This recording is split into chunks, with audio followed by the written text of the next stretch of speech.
What's up, guys? We're here at the Halifax Regionals. We're with Josh. You got 5th place today. What'd you play today? We took Salamangreat out for... Salamangreat. Was it great for you today? I was good. It's still got a rough Unchained matchup, but like, this deck is just some good cards with a lot of hand traps. It's solid. Yeah, I like playing it too. It's pretty fun. It seems like it has a solid Rescue Ace matchup and stuff because you can play a lot of non-engine and stuff, and they can't really beat your board. But and he's playing Rivalry, so that's pretty fun. Yeah. Any shoutouts you want to give today? We'll get to that. What's that? Any shoutouts you want to give today? Shout out to my girlfriend. Shout out to all the boys here in Halifax. Shout out to JT, one of the goats. Shout out to Deadly B7, and that's it. Yeah. No Coach Pat. Shout out to Coach Pat. He got first. Smoked him in the finals. Congrats to that guy. Anyways, we'll get into it.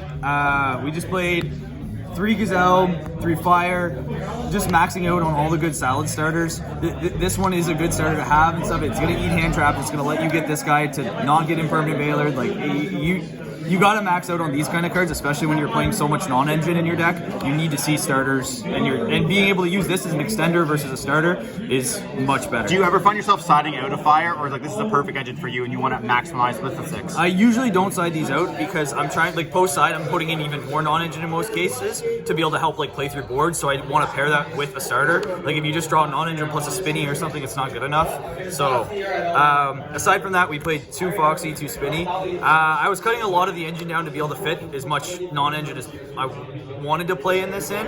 I would split this into 2 and 2. If you play 3 of like this is better to draw with Fire, but you never want to see multiples of either of these. So at least pairing these is better than that. So. And then for these guys, I just played these 2, so these are the one-ofs. I didn't play Falco. That card's terrible. I don't know why people are still playing that card. It's just like a really bad draw. You never want to be normal summoning these cards. You always want to be normal summoning one of these cards instead. Or you don't want to normal summon like a Falco or something.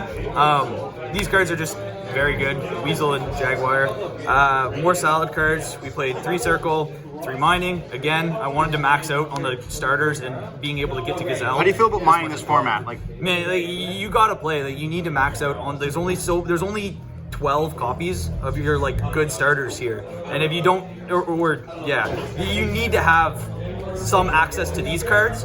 Otherwise, if you just draw these types of cards, your hands are just going to be terrible because you're just pairing a bunch of non-engine with this.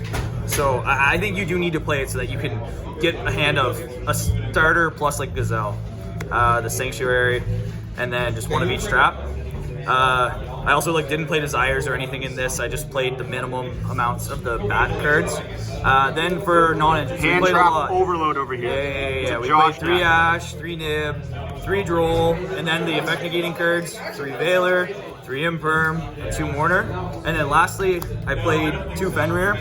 This card is really solid in this deck because, like I said, when you're playing so much non-engine, you do need a card that can beat something like an SP or can just beat one thing that they're gonna have after you. It does put a lot of pressure. So. Well, it's just you need to have something that you can, after you hand trap, you still have another way to stop something to then allow your actual engine to go through. So I don't know, it's good. I really liked it. I don't think I would change anything with the non-engine for this. Then do you want? I'll do extra deck. I'll do extra deck next because it's pretty straightforward. 3 Balinks, 2 Sunlight Wolf, 1 Heat Leo, 2 Phoenix. The third one can come up for this. I do kind of want to play it. It's hard though. The extra deck space in this is kind of tight. If I was gonna cut something, it would probably be this. I'm really just playing this for when I get nibbed and being able to not rivalry lock myself under a rock token. It really doesn't come up very often, but it can swing a game really big if you have it or don't have it. And then all the other support cards. So Splash Mage, Heat Soul. You use this a lot on your turn 1 plays if you have Spinny Gazelle because you can basically draw 2 with the Weasel and then the draw off this, and then it makes your turn 1 very broken through that. Obviously you can't use it if you have Fire, but if you just have Gazelle plus Spinny, it's very good. This card can come up. I had it come up once today where I took another Hita and was able to make a Raging Phoenix with it. That's cool. But it's not. This is also probably one of the more cuttable cards in this. And then this card's obviously insane. This card's insane. This card came up a lot today. I had a lot of games where they would just end on like an SP or something like that. And like this deck can struggle to deal with something like this or a Fenrir sometimes, but at least it just gives you like a way after you hand trap people to like help break boards. Age of Overlord special, right? And then yeah, this card probably should have been with the other cards, but yeah.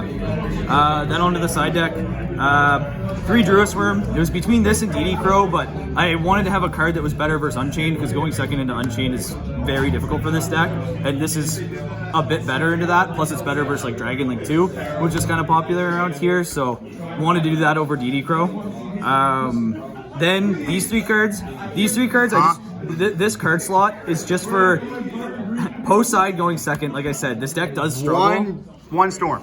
I had 3 slots here that I wanted as a going second card that helps support, like, when I hand trap them, I want to be able to still deal with the 1 threat, whether it's an enemy controller or something that this deck struggles to play through. This gives you, like, another thing that can beat the thing that stops your engine from starting.